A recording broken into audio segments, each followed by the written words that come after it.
पत्रकार परिषद होत असताना आपण सारेजण उपस्थित होता।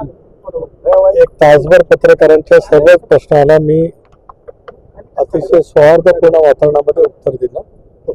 त्याच वेळेला शाळा संघटनेचे काही सहकार्य आले आणि त्यावेळेला त्यांनी निवेदन देत असताना काय झालं ते आपण सर्वांनी मिळून पाहिलं। त्यानंतर त्यांनी ते पत्ते टाकले तरी सुद्धा मी शांतपणे त्याचं उभं राहून निवेदन घेतलं। एक सभ्य राजकारण म्हणून माझ्याकडनं जे करणं अपेक्षित होतं ते अपेक्षेपेक्षा जास्त सौहार्दाच्या वातावरणामध्ये मी केलं। उठताना निवेदन स्वीकारल्याच्या नंतर धन्यवाद म्हणून सुद्धा मी केलं।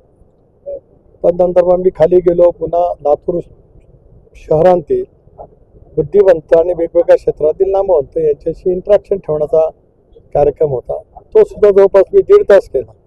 त्यांनी कृषी क्षेत्रांतील, शिक्षण क्षेत्रांतील, वैद्यकीय क्षेत्रांतील, वकिलांचे, डॉक्टरांचे वेगवेगळे प्रश्न होते, त्यालाही सविस्तरपणाने मी उत्तर दिले। त्यावेळेला बाहेर काय घडलंय मला माहीत नाही, पण आपल्या मार्फत ज्यावेळेला घडलेलं समजलं त्यावेळेला मी कडक शब्दामध्ये त्याचा निषेध केला।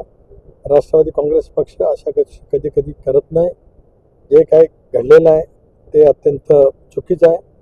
माझी स्पष्टपणाची त्या संदर्भातली भूमिका आहे।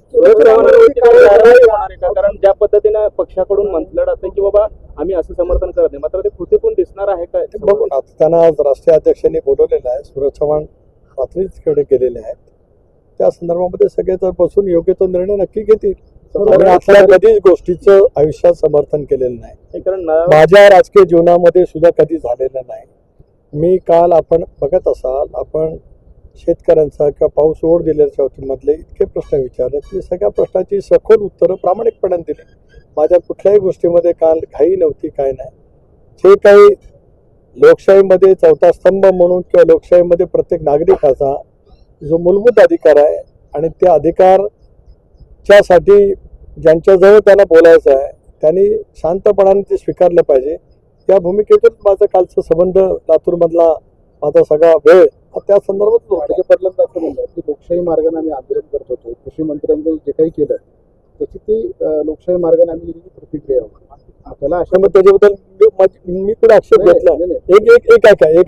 एक ऐका आपण तिथे होता, काय मार्गाने केली काय मार्गाने नाही केली माझं एकही त्याच्याबद्दल आत्ताही काय म्हणणं नाही। निवेदनं देण्याची आणि निवेदनं स्वीकारण्याची सुद्धा पद्धती आहे, पण त्या सगळ्या पद्धतीला बाजूला सारं जरी केलं गेलं तरी मला त्याच्याबद्दल आक्षेप बिलकुल नाही। एवढं सगळं त्या मोठ्या आवाजात बोलत होते, सगळं काय बोलतो मी शांतपणे ऐकलं।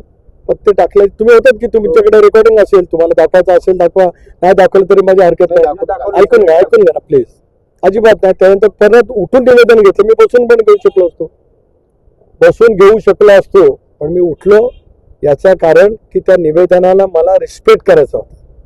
एक लक्षात घ्या, मी 25 वर्ष आमदार राहिलो आणि 10 वर्ष आता लोकसभेचा खासदार आहे, राज्यसभेचा नाही, लोकसभेचा निर्वाचित झाला आणि त्याच्या प्रदेशाध्यक्ष आहे। त्याच्यामुळे मी रिस्पेक्ट केला। निवेदन तेवढे पत्ते टाकल्याच्या नंतर सुद्धा मी उभं राहून स्वीकारलं आणि धन्यवाद मानले। आता याच्यापेक्षा माझ्याकडून काय पाहिजे? जे मी सांगितलं मगापासून 4 वेळा, जे घडले ते चुकीचं आहे, योग्य घडलेलं नाही। राष्ट्रवादी काँग्रेस पक्ष त्याचं कधीही समर्थन करणार नाही। धन्यवाद।